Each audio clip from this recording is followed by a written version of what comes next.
Hey there, and welcome to exercise number 40. In this one, we need to write a function named formatDateTime that receives two parameters. First one is a date, and the second one is a string representing a locale. The function should return a new string formatted according to the locale. And here I say, see below examples for more details. So the idea is this: we have a date, we want to show it in the UI but for users of a particular country, so we need to format that date in a special locale, or maybe if it's easier to understand, you can think about it like for a special language. Now, below we have examples. So if our date is January 4, 2024, and this is the time, and the locale is English US, we should get this output, January 4, 2024 at, this is the hour. On the other hand, if our date is May 22, 2024 at this time, and the locale is Spanish, we should get this output, which is in Spanish.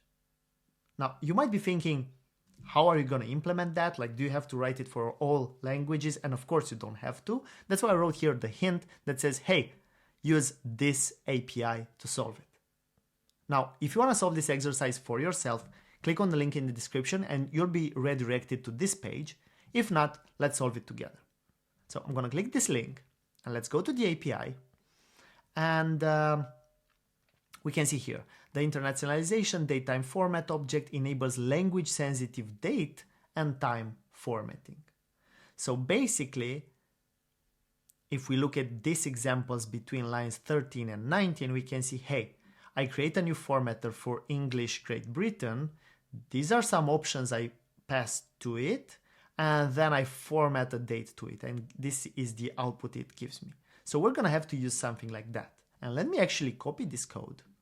So I'm just going to copy it here, and I'm going to do this first. So I'm going to say, okay, we have a date. Our locale is this one. We get it from the parameter. And let's just actually remove the time zone because we don't care. We care date style, time style long. Let's do it like this. And let's test it. So I'm going to say console log format date time off, and let's put the date which is right now, and I'm going to say English US. Let's see what do we get. And we get undefined because we didn't return anything from here, of course. Okay, so we get Saturday, January 20, and this is the time I am recording right now. Now, if we look here on the left, we don't get the day of the week here. So we shouldn't get Saturday. So let me just say date style, this one should be medium. Let's try medium. Okay. Actually, let's try long. And okay, because it was full initially. I thought it was long. Okay. So long. And this one gives us, wait for it to refresh. Actually, I'm going to refresh it myself. It's not working anymore.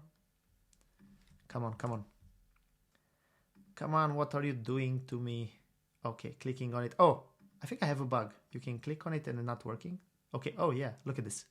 I can click it here, it's not working. Okay, I'm gonna fix this. Anyway, so back to it. The first part looks good. Then we have the year, this looks good, but the time has all of these like PM, GMT, we don't care about that. So time style, let's do medium. Let's do short. Okay. But we don't want the PM. So I'm gonna say, let's say the hour 12, we're gonna do false. Aha, and now it looks good.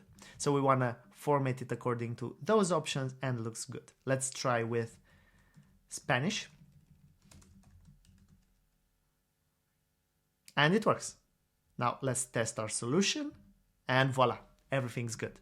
Now I know this exercise isn't very complex, but I just wanted to add an exercise which uses this API to let you know about it because it's really, really powerful. You're going to use it in your career a lot of times.